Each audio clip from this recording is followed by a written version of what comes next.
সমাজে এই যে ইফটিজিং হয়, আপনার বোনের বয়সী একটা মেয়েকে কিছু বকাটে টিটকারি করে, এই বলে সেই বলে, নোংরা কথা বলে, রাস্তায় দেখেও আপনি পাশ দিয়ে না দেখার মতো চলে যান কেন? আপনি দাঁড়ান না কেন? আপনি দাঁড়ালেই তো থেমে যাবে, কারণ সত্যের যে শক্তি তার সামনে মিথ্যা মুখ থুবড়ে পড়ে।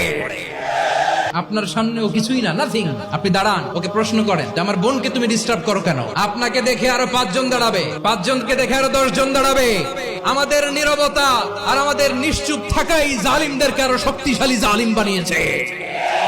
টেন্ডারবাজি, চাঁদাবাজি, দুর্নীতি, অপরাধ, দখলদারিত্ব, মজুদদারি, এগুলো সবকিছু একসাথে প্রতিরোধ করতে হবে, ঠিক কিনা বলেন? এই যে নতুন বাংলাদেশের এক সুযোগ এসেছে, আর জীবনে হয়তো আসবে। আসুন দেশটাকে আমরা সাজাই, আসুন আমরা এক দল আরেক দলকে নিশ্চিহ্ন করার যে রাজনীতি, এটা বন্ধ করি। সব দলের প্রতি আমার আহ্বান, আল্লাহর শপথ নিয়ে বলি, এই নাসিহাত গুলো সবার জন্য, সব দলের জন্য, সব মতের মানুষের জন্য। আমরা কোন দলের প্রতি মানুষকে ডাকি না, আমরা ডাকি ইসলামের দিকে।